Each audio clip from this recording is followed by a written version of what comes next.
Olá, meus amigos, minhas amigas, que Jesus abençoe a todos nós. Sejam muito bem-vindos à continuidade dos nossos estudos do livro Depois da Morte. Nós que já estamos na quarta parte da obra, que trata das realidades de além-túmulo.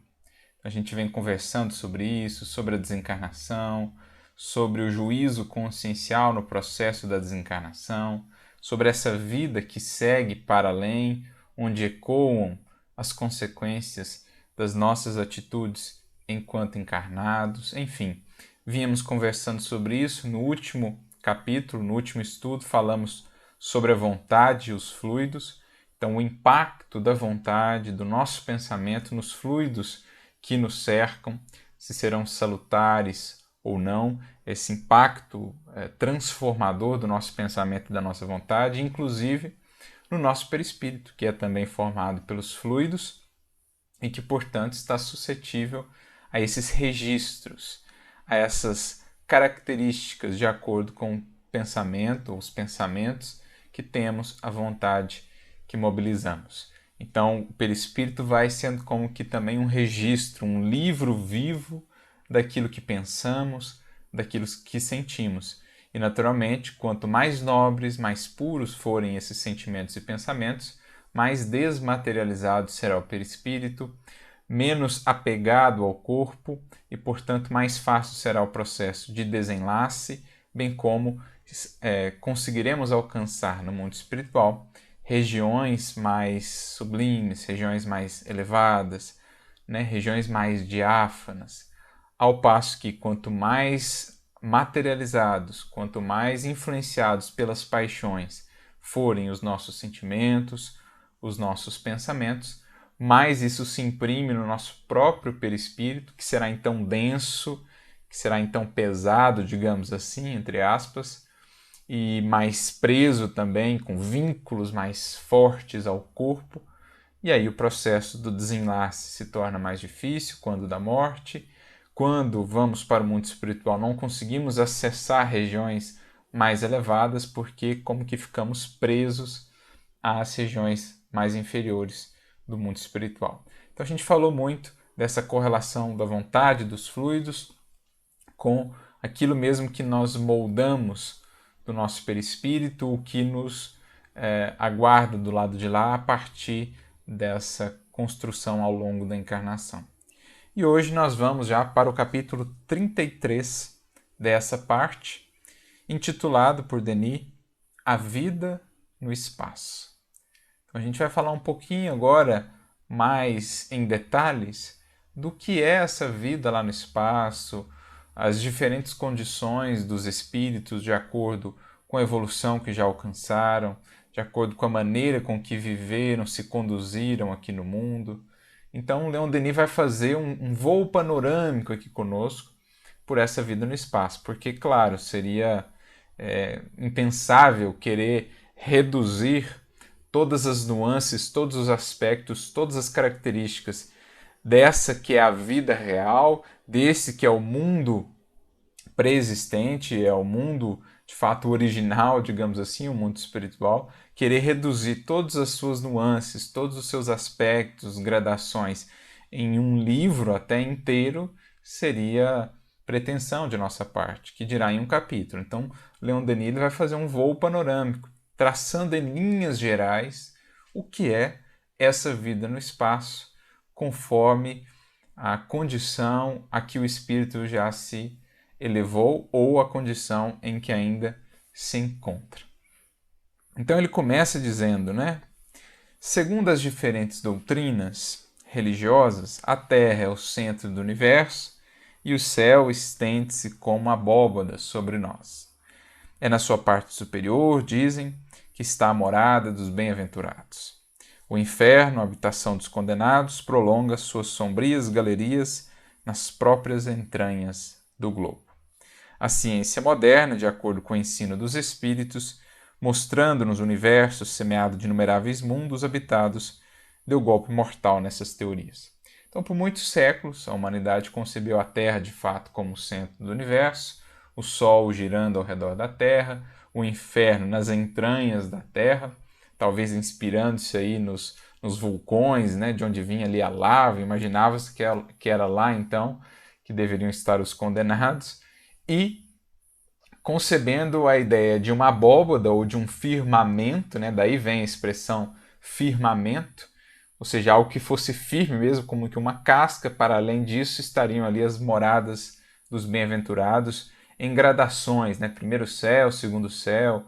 Então vão ter divisões que consideram 3 céus, outras 7 céus, outras 10 ou 11 céus, enfim. Variam, né? De acordo com as visões religiosas. Naturalmente que com o advento da ciência, muito da nossa compreensão mudou.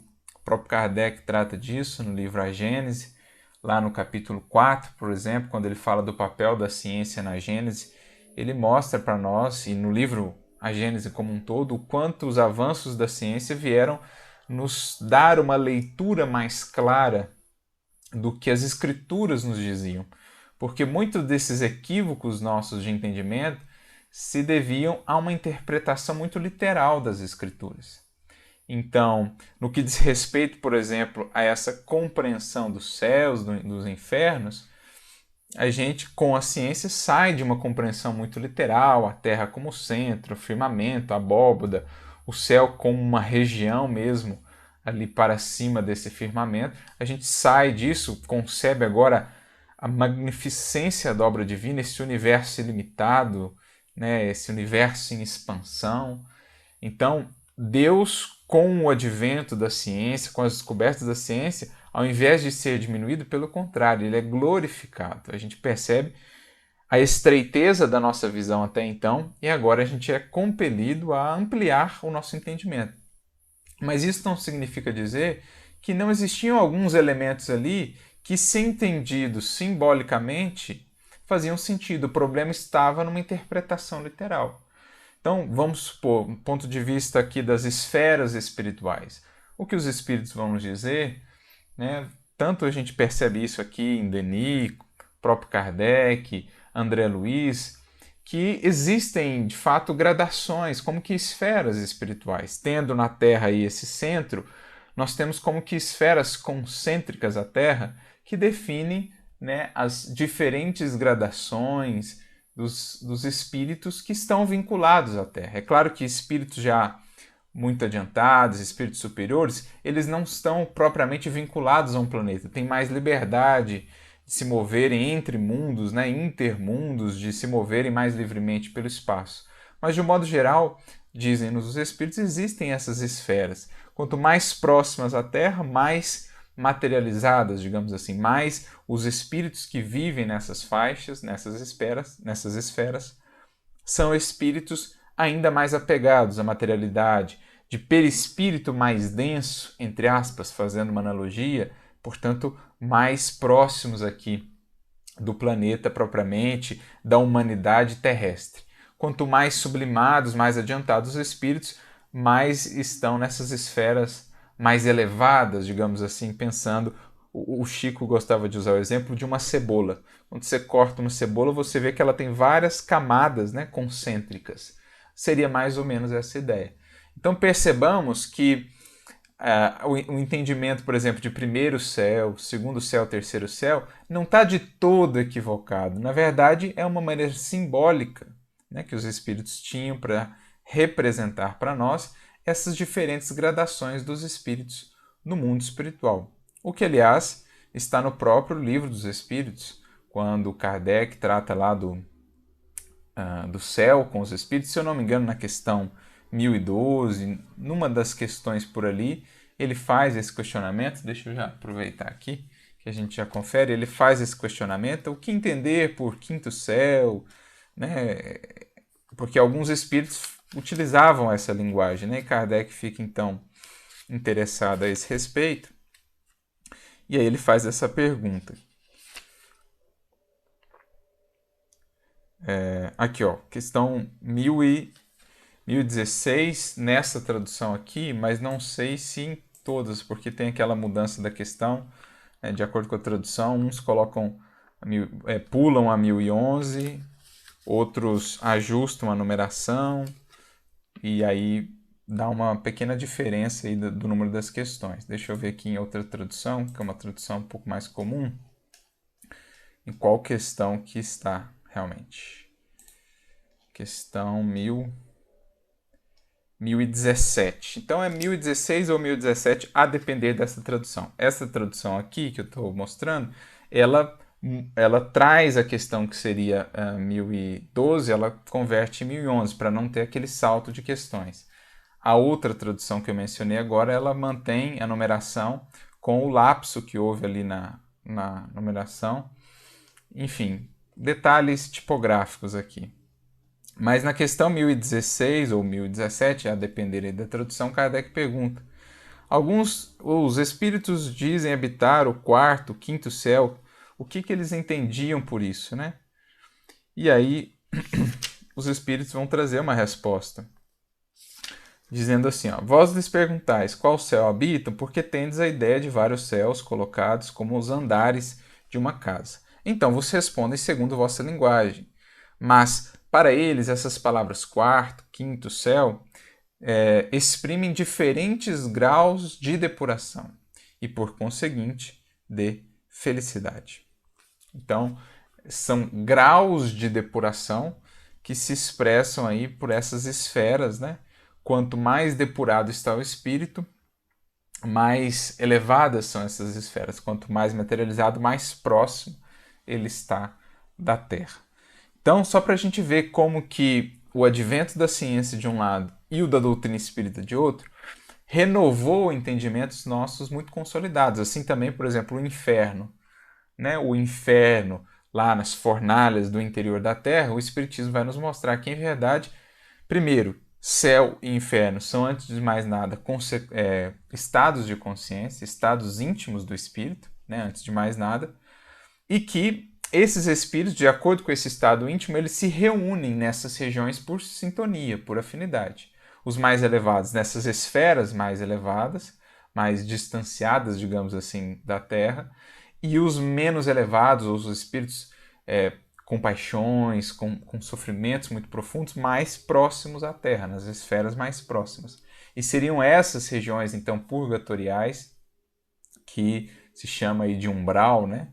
Num linguajar que é, de certo modo, comum na doutrina espírita, mas esse mundo espiritual inferior, como a gente encontra em alguns momentos na obra de Kardec, é onde os espíritos estão ali, muitos deles em regiões de muito sofrimento, regiões que, na verdade, expressam seu sofrimento íntimo. O que se vê ali, aquelas regiões sombrias, tudo aqueles quadros que são descritos, por exemplo, na obra de André Luiz, aquilo nada mais é do que reflexo dos quadros íntimos dos espíritos que ali se congregam. Então, porque no mundo espiritual a matéria mais rarefeita, né, os fluidos sendo muito mais plásticos e moldáveis conforme o pensamento, eles vão adquirindo aquelas regiões, aqueles fluidos vão adquirindo as características do que os espíritos que ali vivem trazem.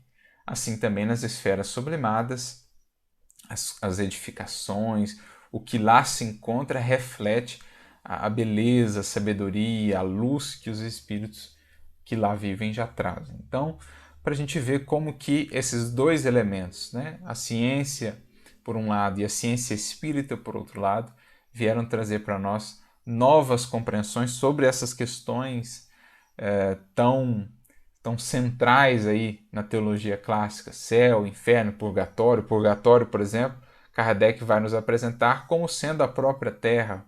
O fato de aqui estarmos encarnados, nós estamos purgando, ou seja, purificando. Então, algumas mudanças. E aí, Leon Denis prossegue. O céu está por toda parte o incomensurável, o insondável, o infinito, por toda parte um fervilhamento de sóis, de esferas, entre as quais o nosso planeta é apenas mesquinha parcela. É o que está dito lá também pelos espíritos, né? Nas questões que tratam ali de céu, de inferno.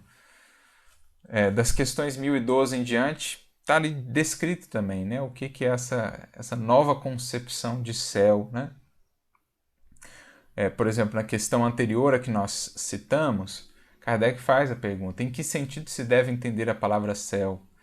E eles respondem: julgais ou julgas que seja um lugar como os campos elíseos dos antigos, onde todos os espíritos estão promiscuamente aglomerados, sem outra preocupação que a de gozar pela eternidade toda de uma felicidade passiva?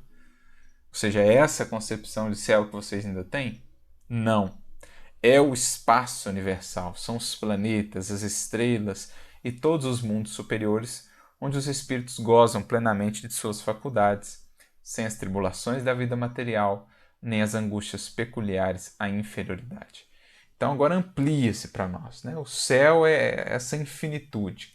Claro que, na medida em que o espírito vai construindo o céu por dentro de si, purificando-se, sublimando-se, ele vai ganhando mais liberdade para percorrer os espaços. Porque, embora o céu seja aqui definido como todo esse espaço sem fim, infindável, nem todos os espíritos conseguem acessar tudo isso. Então, o mundo espiritual é infinito, né? O céu aí. Agora, depende, a liberdade que o espírito vai ter para percorrer esses espaços depende do céu que ele já construiu em si. Só os espíritos superiores, os espíritos puros, é que têm plena liberdade de percorrer os espaços. Os espíritos inferiores, ainda muito materializados, eles estão mais atrelados aos mundos em que vivem e a essas esferas mais inferiores, mais próximas ao mundo em que vivem, né? Não tem tanta autonomia. Regiões, determinadas regiões, ou esse espaço limitado está por hora interditado para eles, pela própria condição que tem ainda de um perispírito muito materializado, portanto muito apegado ao mundo em que vive. Quanto mais o espírito, portanto, vai construindo o céu em si, pela sua purificação, mais ele vai desbravando esse céu que são aí os planetas, os mundos, o espaço ilimitado. Ele vai tendo essa liberdade. De modo que um espírito superior, como a gente falou, ele não vive mais propriamente atrelado a um mundo. Ele se locomove entre os mundos, interage em diversos mundos, ampara outros mundos. Né? Nós temos vários espíritos, por exemplo, que se manifestaram a Kardec que não eram da Terra. Muitos espíritos de Júpiter, por exemplo, que colaboraram com a codificação espírita, porque eles tinham essa autonomia, espíritos já mais adiantados, de se deslocar mais livremente. Então, olha como se amplia para nós a visão, né, do que nos aguarda, do que é essa vida no espaço, do que é essa vida além túmulo. No meio dos espaços, prossegue Denis, não existem moradas circunscritas para as almas. Tanto mais livres quanto mais puras forem, estas percorrem a imensidade e vão para onde as levam as suas afinidades e simpatias. Então, isso nos lembra a questão 87 do Livro dos Espíritos, em que Kardec mais uma vez pergunta se há regiões circunscritas para os espíritos. E então a resposta é que não existem regiões circunscritas. Há espíritos em toda parte, em todas as regiões. Mas isso não significa dizer que todos os espíritos podem estar em toda parte, que é o que a gente acabou de falar. Os espíritos elevados, superiores, puros, esses sim podem percorrer livremente os espaços. Agora, os espíritos inferiores, de evolução mediana, esses, mesmo desencarnando, estarão ali limitados até uma certa faixa de experiências. Então, o exemplo de André Luiz, né? Vamos dar aqui um exemplo. Ele estava ali vinculado, né, mais atrelado àquela esfera onde nosso lar existia ali. Ele pôde fazer uma visita a uma esfera mais adiantada, onde a sua mãe vivia, mas ele não tinha condições e ainda recursos para ali viver. Ele visitava ali em condição transitória, para aprendizado, para instrução, mas a título de uma excursão, vamos dizer assim. Nós temos relatos, por exemplo, de Humberto de Campos visitando Marte, também a título de excursão, um outro mundo, né, por exemplo. A mãe do Chico, né, no livro Cartas de uma Morta, fala de uma visita a Saturno, se não estou enganado. Então, visitas a mundos mais elevados para colher experiências e depois retornam aqui ao mundo a que ainda estão atrelados, né? Ou visitas a esferas mais adiantadas neste mesmo mundo para aprendizado e tal, mas depois retorno à esfera que estão ainda vinculados por conta da sua evolução, da condição espiritual em que estão. Então, é mais ou menos isso que os espíritos dizem lá para Kardec nessa questão 87. Não há regiões circunscritas, então todo o espaço é habitado, tem espíritos aí, mas existem regiões interditas aos espíritos inferiores, aos espíritos que não alcançaram ainda uma determinada faixa de evolução espiritual para poderem estar ali em determinadas regiões, em determinados mundos, né? E naturalmente que os espíritos vão se reunir nos espaços ou no espaço por simpatias, por afinidade, nessas faixas espirituais, como a gente mencionou. É o que está na questão 278 de O Livro dos Espíritos, por exemplo, em que fala que os espíritos eles vão se reunir em determinadas regiões do espaço de acordo com a afinidade, de acordo com a vibração em que se encontram, né? Então, por isso que a gente tem aquelas regiões umbralinas, onde ali estão espíritos que viveram experiências similares, têm vícios similares. Ali não vivem os espíritos superiores, embora ali visitem a título de trabalho, de amparo. Assim como nós temos as esferas mais adiantadas, onde os espíritos inferiores não conseguem alcançar, onde lá vivem, onde lá se instruem, trabalham os espíritos mais elevados, que, como a gente falou, descem as esferas inferiores para amparar os espíritos que ali estão em sofrimento, para esclarecê-los na medida em que vão despertando. Então é mais ou menos assim, os que estão embaixo, por hora não conseguem subir, a não ser em algumas circunstâncias a título de aprendizado. Agora, os que estão em cima, os que estão em esferas mais elevadas, conseguem acessar facilmente todas as esferas que eles estão abaixo, a título de serviço, a título de trabalho, né? Então é mais ou menos essa ideia assim, que vai sendo transmitida quando a gente vai conjugando essas questões do Livro dos Espíritos com aqui o que Denis está nos dizendo. Então, serão tanto mais livres as almas, quanto mais puras forem, ou seja, quanto mais expressão do céu em si mesmas, mais poderão desbravar esse céu que é a totalidade aí dos espaços. A reunião por simpatias, né, por afinidades no mundo espiritual, em que os espíritos estão ali em determinadas faixas, né, de convivência, faixas de aprendizado ali no mundo espiritual. Os espíritos inferiores, prossegue Denis, sobrecarregados pela densidade dos seus fluidos, ficam ligados ao mundo onde viveram, circulando em sua atmosfera ou envolvendo-se entre os seres humanos. Então, os espíritos mais densos, os espíritos mais materializados, não têm, após a partida para o mundo espiritual, essa autonomia para irem a outros mundos, por exemplo, né? Os exemplos que a gente citou, por exemplo, Humberto de Campos, não é um espírito super elevado, não é um espírito superior, mas como já era um espírito em aprendizado, em instrução, ele pôde fazer uma visita a Marte, lá, por exemplo, para trazer as suas experiências lá, para fazer um relato. Maria João de Deus, a mãe do Chico, no livro Cartas de uma Morta, pôde fazer uma visita lá a Saturno também a título de aprendizado, porque também já não eram espíritos tão materializados assim, já eram espíritos em busca de progresso, de aprendizado. Agora, espíritos mais adiantados, aí podem ir por si, né, a esses mundos, interagir com outros mundos, com outras humanidades, não precisam dessas visitas guiadas porque já conseguiram essa autonomia. Agora, espíritos inferiores e materializados, por hora, não podem fazer, né? Nem mesmo acessar esferas nesse mundo mesmo mais adiantadas. A gente percebe André Luiz, por exemplo, ele só conseguiu ser levado para nosso lar, né?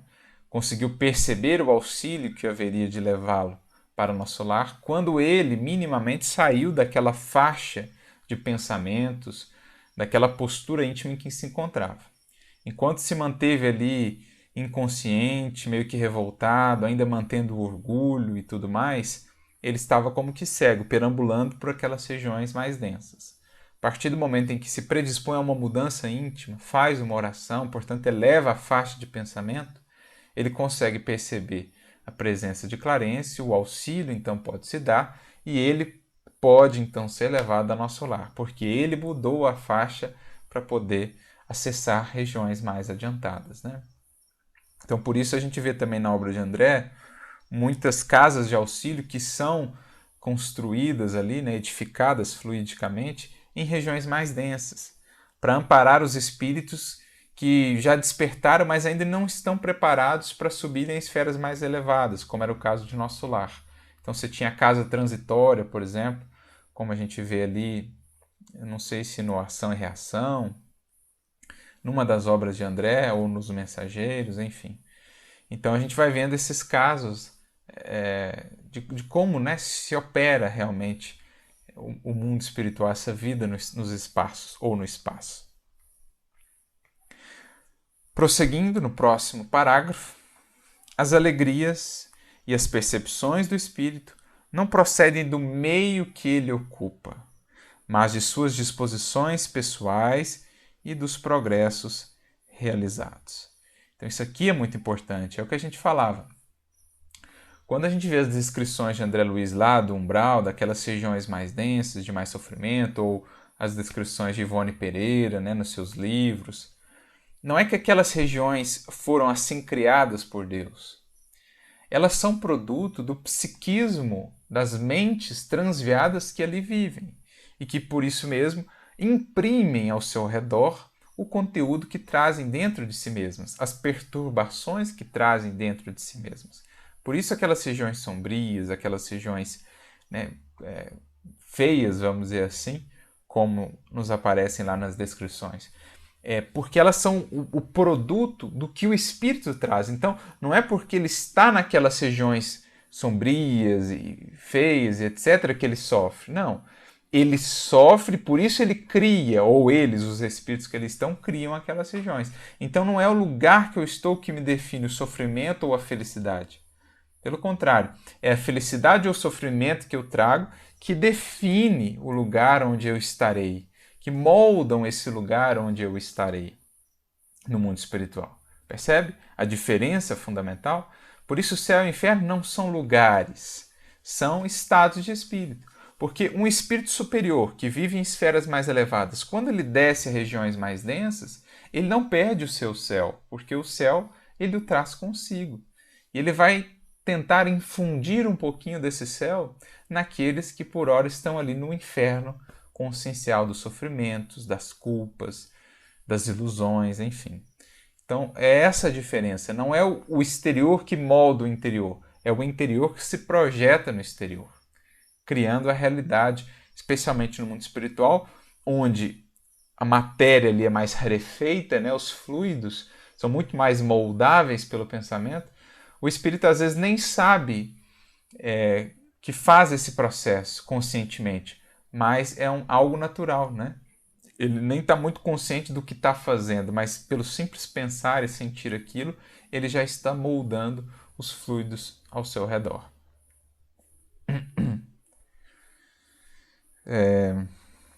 Por isso, ao final, né, ele prossegue dizendo: embora com o perispírito opaco e envolto em trevas, o espírito atrasado pode encontrar-se com a alma radiante, cujo invólucro sutil se presta às delicadas sensações, às mais extensas vibrações. Cada um traz em si sua glória ou sua miséria. Então, mais uma vez, é aquilo que depende do indivíduo. Podem estar ali no mundo espiritual dois espíritos lado a lado, um usufruindo a glória do céu, outro os tormentos do seu inferno consciencial. Vou dar um exemplo. Livro Libertação.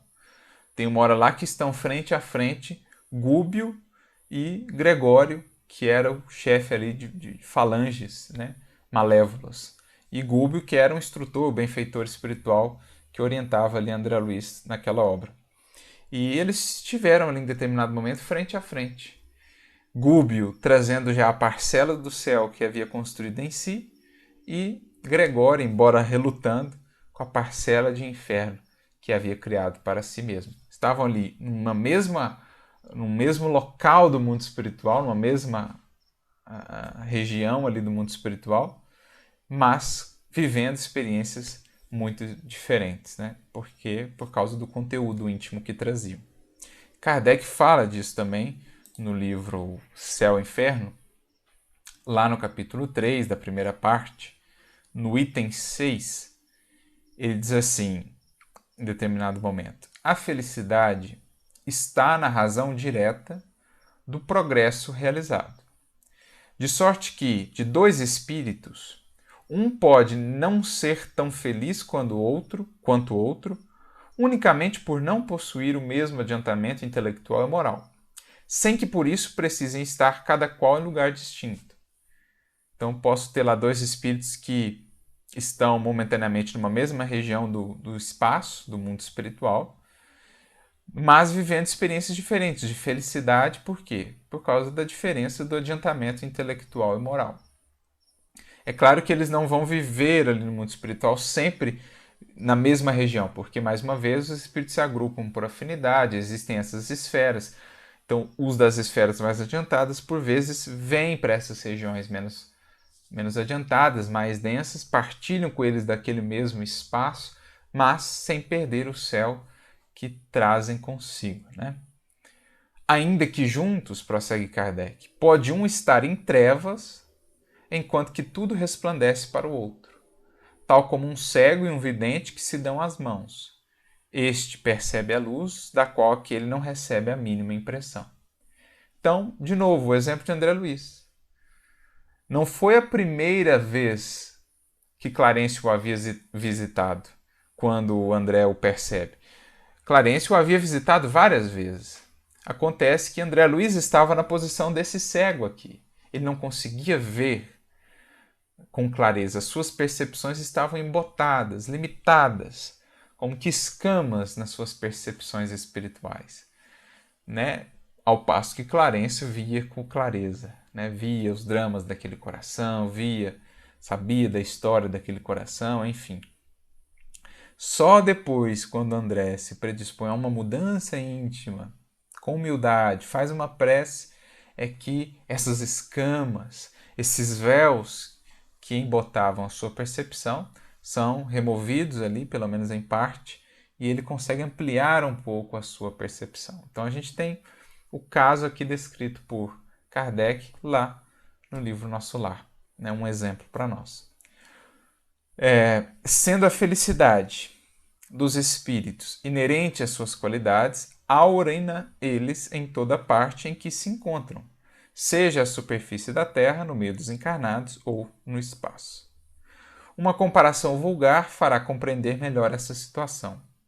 Se estiverem em um concerto dois homens, um bom músico, de ouvido educado, e outro desconhecedor da música, de sentido auditivo pouco delicado, o primeiro experimentará a sensação de felicidade, enquanto o segundo permanecerá insensível, porque um compreende e percebe o que nenhuma impressão produz no outro.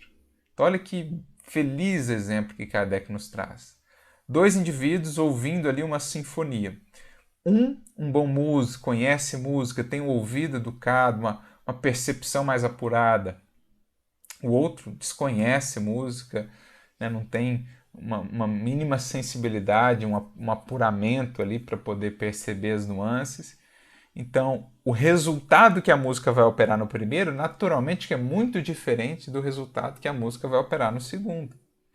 Assim é a vida no espaço, né? Como Kardec conclui aqui, o mundo espiritual tem esplendores por toda parte, harmonias e sensações que os espíritos inferiores, submetidos à influência da matéria, não entreveem sequer e que somente são acessíveis aos espíritos purificados.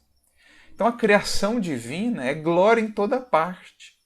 A questão é a nossa limitação de perceber isso. Por isso que no mundo de expiação e provas ainda existem regiões como essas descritas por André Luiz, umbral, essas regiões densas e sombrias. Por quê? É produto ainda das paixões humanas, porque o mundo espiritual, em essência, ele é glória em toda parte, é o que Deus criou, harmonias, sensações, esplendores. A questão é, o espírito já construiu em si essa acuidade, essa capacidade perceptiva? Porque se sim, aonde quer que ele esteja no mundo espiritual, ele sentirá essa glória divina, essas belezas da criação. Ao passo que se estiver ainda embotado pela matéria, pelas paixões, pelos fluidos densos, ele Pode estar cercado de espíritos luminosos, mas não estará vendo, enxergando nada, né? Pode estar envolvido ali por cânticos celestiais no mundo espiritual, como nos dizem vários espíritos, né? Os cânticos divinos que há por lá, mas não estará percebendo nada. Então, para a gente ver como que cada um traz em si sua glória ou sua miséria, como Denis disse aqui para nós. E aí ele prossegue no próximo parágrafo dizendo o seguinte: a condição dos espíritos na vida de além-túmulo, sua elevação, sua felicidade, tudo depende da respectiva faculdade de sentir e de perceber, que é sempre proporcional ao seu grau evolutivo. Então, é o que nós acabamos de dizer. O mundo espiritual, Kardec disse aqui para nós, está repleto de sensações, de esplendores, de belezas, magnificências em toda parte. A grande questão é a percepção que o espírito já conseguiu construir.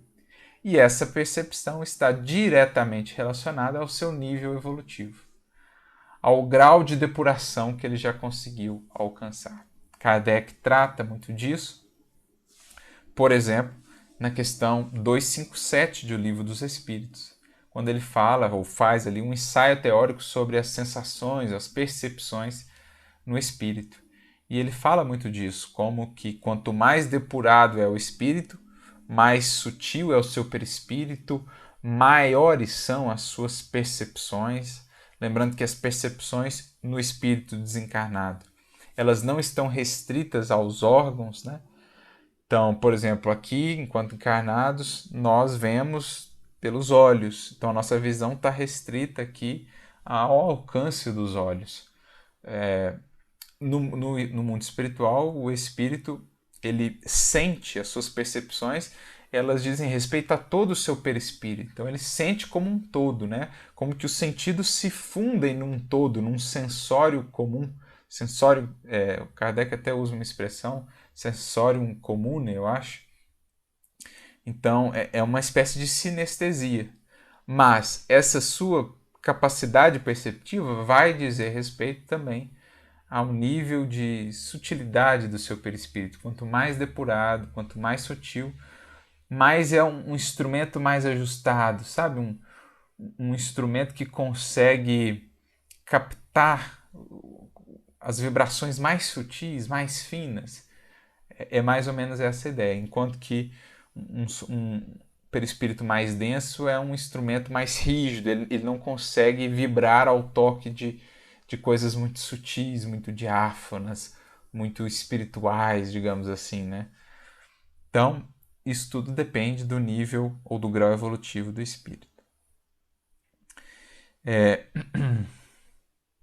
E ele prossegue dizendo aqui no próximo parágrafo que aqui mesmo na Terra a gente vê como que esses gozos intelectuais, né, eles aumentam com a própria cultura do indivíduo, com a maneira que ele vai se instruindo, se vai afinando, né, depurando os seus gostos, as suas buscas, ele também vai descobrindo novas alegrias, novas percepções.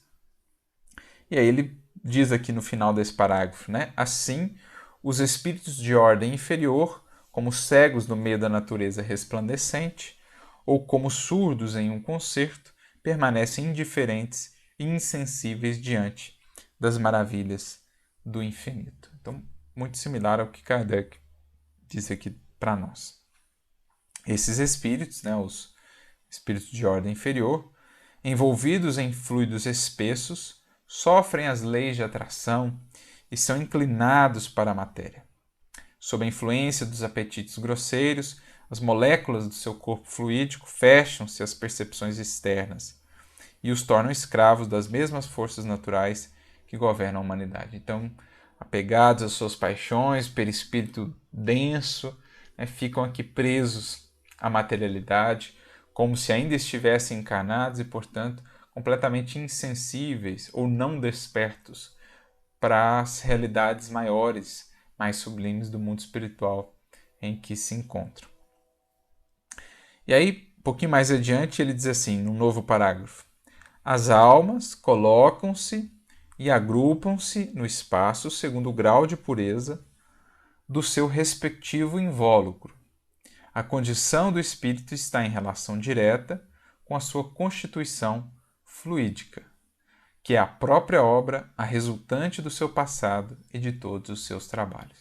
Então foi o que nós estudamos no capítulo passado, a vontade e os fluidos. A gente falou muito do impacto, então, da vontade, da natureza dos pensamentos e dos sentimentos, das ações do indivíduo, nos fluidos do seu próprio perispírito, que passa a ser, então, como que um livro, um registro vivo de tudo aquilo que ele fez, né? Quanto mais sombrio, quanto mais denso esse perispírito, mais ele indica uma vida de paixões, de apego à materialidade, de vícios. Quanto mais luminoso, quanto mais diáfano esse perispírito, mais ele indica uma vida de virtude, de sabedoria, de desapego, de renúncia. Então, como diz aqui Denis, né? O invólucro do espírito, o nosso perispírito, ele é a nossa própria obra, essa constituição fluídica. É resultante do nosso passado e dos nossos trabalhos. Ele é esse retrato vivo do que nós fizemos de nós. Por isso que lá no mundo espiritual não tem como enganar a nossa verdadeira condição. Né? Se aqui, durante a matéria, o corpo físico oculta a nossa realidade espiritual, muitas vezes a gente consegue disfarçar, no mundo espiritual não. O perispírito é um espelho que reflete aí a alma, a natureza dos seus sentimentos, do que ele pensa, do que ele fez de si, das atitudes que teve enquanto encarnado. Então, realmente expressa o que nós fizemos de nós mesmos.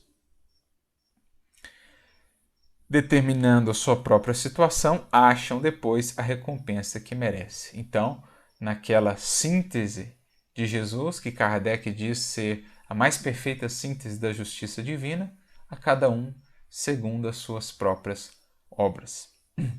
Enquanto a alma purificada percorre a vasta e fulgente amplidão, repousa à vontade sobre os mundos e quase não vê limites ao seu voo, o espírito impuro não pode afastar-se da vizinhança dos globos materiais.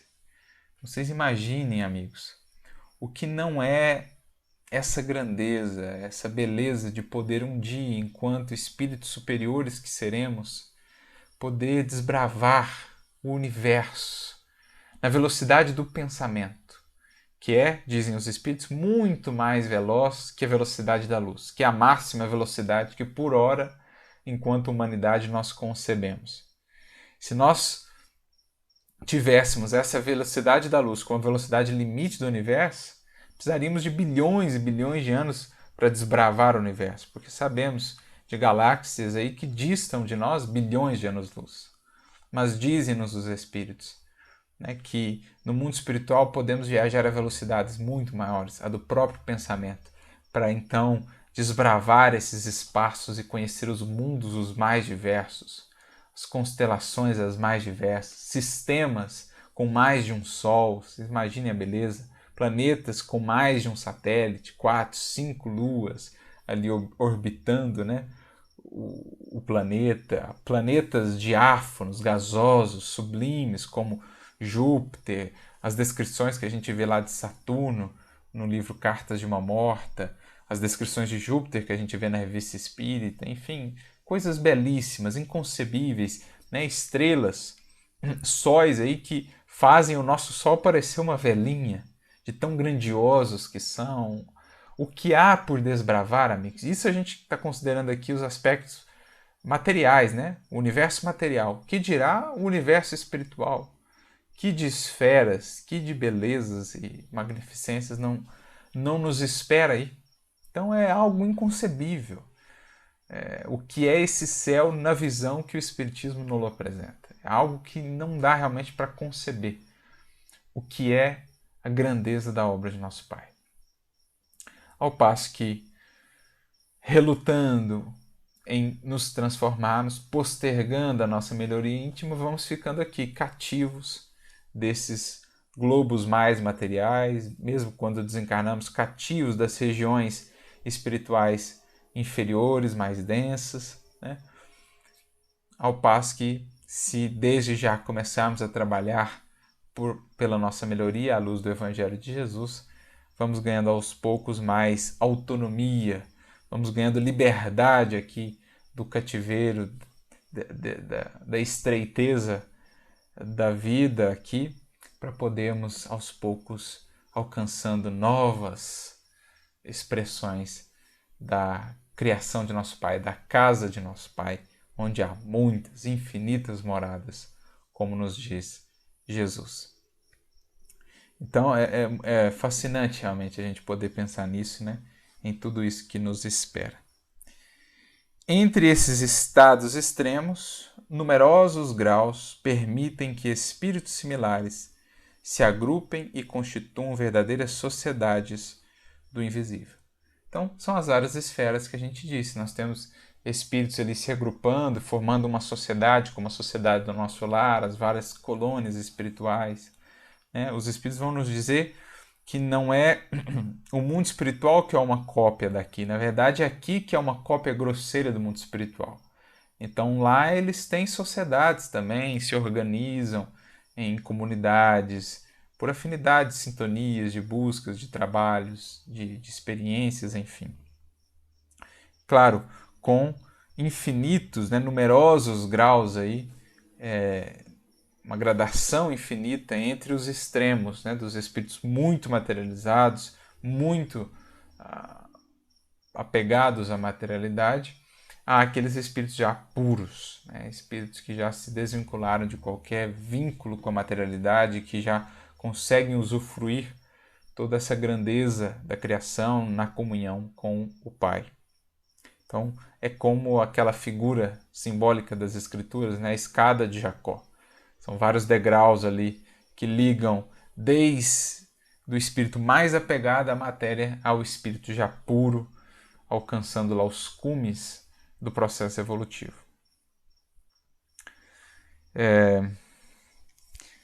No próximo parágrafo, Leon Denis prossegue. Sem fadigas, a vida do espírito adiantado é essencialmente ativa. Então, quanto mais adiantado o espírito, mais ativa é a sua vida, menos ele precisa de expressões de descanso. Os espíritos menos adiantados, eles ainda precisam de um certo descanso, de um refazimento ali fluídico, energético. Agora, os espíritos mais adiantados, já em comunhão mais profunda com os mananciais da criação, com o amor do Criador, eles já não vão mais precisando de descanso. A gente lembra o caso do governador de nosso lar, por exemplo, que não tinha descanso, não tinha férias, não tinha nenhuma espécie de descanso, ele, veneranda, porque espíritos mais adiantados. Embora ali trabalhando em nosso lar, eram espíritos mais adiantados do que aquela faixa.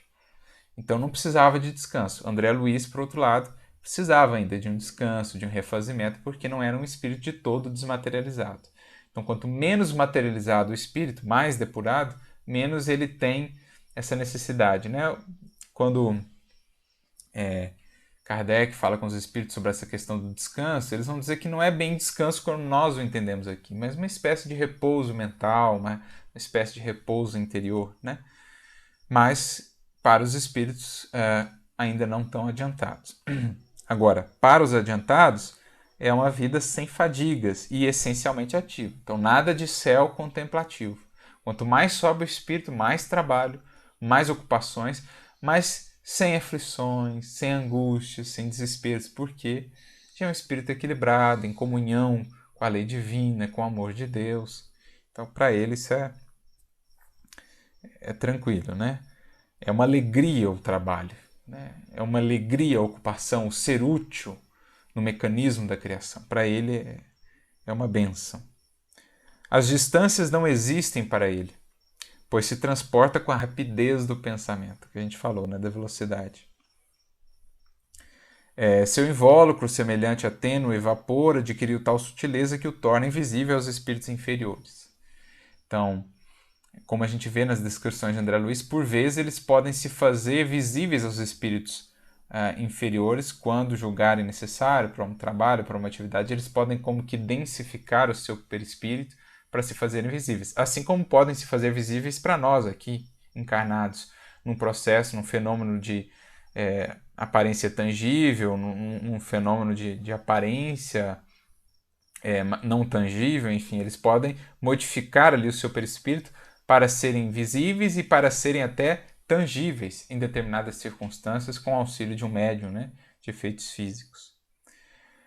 Então, vê, ouve, sente, percebe não mais pelos órgãos materiais que se interpõem entre nós e a natureza, mas sim diretamente, sem intermediário, por todas as partes do seu ser. Então, o que a gente já mencionou lá na questão 257 do Livro dos Espíritos, a sensibilidade, a percepção no espírito desencarnado está em todo o perispírito, não mais restrita aos condutos dos órgãos, né? Suas percepções, por isso mesmo, são muito mais precisas e aumentadas para as nossas. O espírito elevado desliza, por assim dizer, no seio de um oceano de sensações deliciosas. Então, a sensibilidade do espírito desencarnado é maior, tanto para as belezas, as grandezas, as harmonias, né, o espírito mais adiantado, como também quando é um espírito em sofrimento, o seu sofrimento moral, as sensações que ele tem são também mais impactantes, porque envolvem todo o seu ser. E aí, pulando para o próximo parágrafo, ele diz: o espírito adiantado está liberto de todas as necessidades materiais. Então, o espírito realmente adiantado, ele não tem mais nenhuma necessidade material, como, por exemplo, o sono, a nutrição. A nutrição ele extrai do próprio fluido cósmico universal, né? Ele se aure aí desse fluido. Então, ele não precisa de nutrição mais propriamente, nem do sono, porque já não há mais nenhuma espécie de cansaço, né? Ele já está desmaterializado. Agora, a gente vê lá em nosso lar que existe ainda uma certa forma de nutrição e uma certa forma de descanso, mas também muito mais sutil, né? Muito diferente do que nós temos aqui no plano da matéria propriamente. Então são gradações. Essa nutrição ela vai tendo uma gradação até o ponto em que o espírito mais adiantado não precisa nem se nutrir de um elemento ali de nutrição propriamente. Ele já consegue extrair aí do próprio fluido cósmico universal. Assim também o descanso. Gradações até o ponto em que o espírito já consegue ser plenamente ativo em todo o tempo, quando ele já está perfeitamente equilibrado, desmaterializado, em comunhão com o mais alto. Por outro lado, mais adiante ele diz nesse parágrafo ainda, os espíritos inferiores levam consigo para além do túmulo os hábitos, as necessidades, as preocupações materiais. As suas paixões, os vícios, por exemplo, aquele que tinha o vício do fumo, o vício do álcool, aquele que tinha a avareza, eles levam esses apegos, essas necessidades para o mundo espiritual e muitos sofrem por não conseguirem satisfazê-las plenamente. O que tinha o vício do fumo, o vício do álcool, do alcoolismo, ele vai se aproximar de encarnados que se envolvem com esses vícios também, né, para tentar ali pelos fluidos do encarnado poder saciar um pouquinho dessa ânsia sua, embora não consigam fazê-lo por completo e sempre sofre nesse processo, assim como o avaro tenta ficar próximo ali dos seus tesouros, das suas posses, influenciar aqueles que são os novos detentores das suas posses, assim como o viciado em sexo vai se aproximar de um encarnado que também se entrega à sexualidade com desequilíbrio para tentar saciar essa ânsia, enfim, ele transporta ainda essas necessidades e muito sofre, justamente por não conseguir satisfazê-las plenamente, né? O seu apego ainda à materialidade. Mais adiante, nesse parágrafo ainda, Leon Denis prossegue: suas paixões, seus desejos, sempre vivazes e aguçados pelo permanente contato da humanidade, os acabrunham. A impossibilidade de os satisfazerem torna-se para eles causa de constantes torturas. Então essa é uma das principais angústias, um dos principais tormentos dos espíritos muito materializados, apegados a vícios e paixões no mundo espiritual. E aí, no último parágrafo aqui, Leon Denis encaminha para a conclusão. Os espíritos não precisam da palavra para se fazerem compreender. O pensamento, refletindo-se no perispírito, como imagens em espelho, permite-lhes permutarem suas ideias sem esforço, com uma rapidez vertiginosa. Então, a comunicação no mundo espiritual lá é diferente, né? Não se dá propriamente por um órgão aqui fonador, ela se dá sobretudo pelo pensamento. Claro que os espíritos mais materializados acham que estão falando pela boca, como se estivessem encarnados, mas em verdade a comunicação no mundo espiritual se dá acima de tudo pelas vias do pensamento, né? Espíritos mais adiantados já não necessitam realmente de qualquer linguagem articulada, porque pelo simples pensar já conseguem interagir, dialogar entre si e expressar-se com muito mais clareza, né? Porque a gente sabe o desafio que é tentar transmitir alguns pensamentos, traduzir isso em palavras. Imaginemos quanto não mais precisarmos fazê-lo, a comunicação será muito mais eloquente, muito mais profunda, muito mais viva, porque realmente vai traduzir tudo aquilo que estamos pensando e sentindo. Então, é o que nos aguarda aí no futuro, né? Até a comunicação no mundo espiritual se dá por vias diferentes, né? Por isso que os espíritos conseguem fazer ali uma leitura de pensamento dos espíritos inferiores, uma leitura de pensamento dos encarnados, porque é esse tipo de comunicação que é a comunicação essencialmente do espírito, né? Mesmo enquanto encarnados, a gente comunica-se também pelas vias do pensamento. É que a matéria limita a nossa capacidade de percepção, mas dia virá, dizem os espíritos, quando estivermos mais adiantados, em que essa telementação, essa comunicação mental aí à distância pelo pensamento será algo natural, né? A gente não vai precisar de um celular para fazer isso. A gente vai fazer de mente a mente, vai dialogar de mente a mente, mesmo aqui durante a encarnação. Mas são paradigmas aí do futuro ainda a serem alcançados. E é isso, basicamente. Ele conclui aqui falando mais um pouco dessas percepções, mas basicamente ele tratou aqui conosco hoje, então, em linhas gerais, o que é essa vida no espaço, conforme os espíritos mesmo nos relataram, a partir da codificação kardeciana, né, o legado de todos aqueles que pesquisaram, que trabalharam ali, os primeiros, os pioneiros, né, do espiritismo, do estudo da ciência espírita no mundo. Depois o legado valioso, precioso de médiuns que nos deixaram conteúdo tão valioso como Ivone do Amaral Pereira, com a sua obra Devassando Invisível, Recordações da Mediunidade, Memórias de um Suicida, Chico Xavier, o que dizer, né, da obra de André Luiz, Emmanuel e tantos outros, enfim.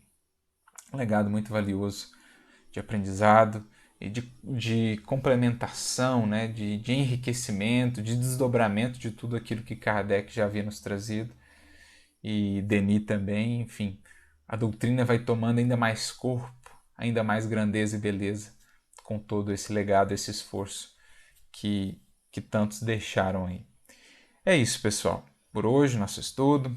Agradeço mais uma vez a participação de todos, os comentários, as questões que vão deixando. À medida possível, a gente vai tentando interagir, responder, indicar alguma referência que ficou faltando, enfim. Então, a gente agradece mesmo pela participação, pelo compartilhamento e que sigamos, né, nos instruindo sempre, nos aperfeiçoando aqui, para que então, quando formos chamados à vida no espaço, tenhamos construído já uma parcela de céu em nosso coração que nos dará aí possibilidade de desbravar um pouco mais da infinitude, da obra e da criação de Deus. Um grande abraço para todos e nos vemos no próximo estudo com o capítulo 34, A Erraticidade. Grande abraço, fiquem com Deus.